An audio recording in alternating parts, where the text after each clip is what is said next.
నవ్యాంధ్ర రాజధాని అమరావతిని నీలి హరిత నగరంగా తీర్చిదిద్దేందుకు నదీ తీరం వెంట భారీ ఎత్తున మౌలిక సదుపాయాలను కల్పించాలని ముఖ్యమంత్రి చంద్రబాబు ఆదేశించారు.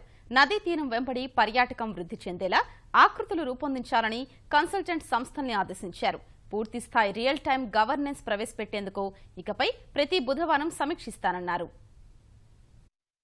ప్రకాశం బ్యారేజీ ఎగువన 32 కిలోమీటర్ల రివర్ ఫ్రంట్ ను నీలి హరిత నగరంగా అభివృద్ధి చేయాలని, అందుకు అవసరమైన డిజైన్లను రూపొందించాలని ముఖ్యమంత్రి చంద్రబాబు సూచించారు. అమరావతి నిర్మాణంపై సమీక్ష నిర్వహించిన ఆయన కృష్ణానది రివర్ ఫ్రంట్ అభివృద్ధికి కన్సల్టెంట్ సంస్థలకు కీలక సూచనలు చేశారు. నదీ తీరం వెంబడి నీలి హరిత నగరంగా అభివృద్ధి చేయడం సహా రివర్ ఫ్రంట్ వెంబడి పర్యాటకం, జలక్రీడలు ఉండేలా ఆకృతుల్ని రూపొందించాలని ముఖ్యమంత్రి చంద్రబాబు సూచించారు. మరో 24 కిలోమీటర్ల పొడవున క్రియేటివ్ రీసెర్చ్ ఇన్స్టిట్యూట్, ఇన్నోవేటివ్ విద్యా సంస్థలు నెలకొల్పే విధంగా డిజైన్ రూపొందించాలన్నారు. కృష్ణానది వెంబడి ఆవిష్కార విద్యా సంస్థలు ఏర్పాటు చేయగలిగితే విద్యార్థులకు ఆహ్లాదకరమైన వాతావరణంతో పాటు కొత్త ఆలోచనలు మొగ్గతొడుగుతాయని సూచించారు. కృష్ణానదిలో ఉన్న భవానీ ఐలాండ్స్ తో పాటు ఎగువన ఉన్న మరో 4 ద్వీపాలపై చంద్రబాబు సమీక్షించారు. ఎకో టూరిజంతో పాటు రిసార్ట్స్, ట్రైనింగ్ సెంటర్స్ వచ్చేలా డిజైన్లను రూపొందించాలని ఆదేశించారు. ఈ సందర్భంగా సమావేశంలో పాల్గొన్న పలు ప్రముఖ కన్సల్టెంట్ సంస్థల ప్రతినిధులు కృష్ణానదీ తీర అభివృద్ధికి తమ నమూనాల్ని అందించారు.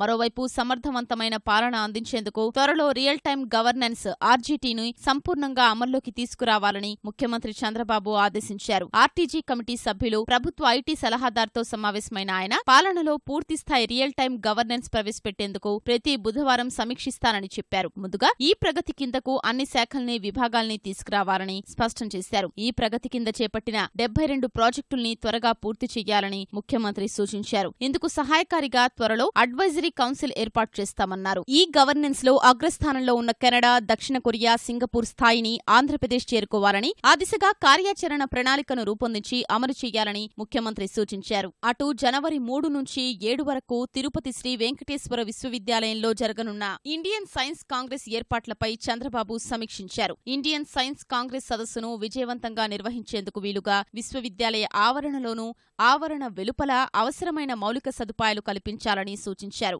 ఆట మైదానం అభివృద్ధి, వీధి లైట్లు, రహదారులు మెరుగుపర్చాలని, పెద్ద ఎత్తున మొక్కలు నాటడంతో పాటు రోడ్ల కిరువైపులా సుందరీకరణ పనుల్ని చేపట్టాలని ఆదేశించారు. మౌలిక సదుపాయాల అభివృద్ధికి అవసరమైతే 5 నుంచి 10 కోట్లు విడుదల చేయాల్సిందిగా చిత్తూరు జిల్లా కలెక్టర్ సిద్ధార్థ జైన్ను చంద్రబాబు ఆదేశించారు.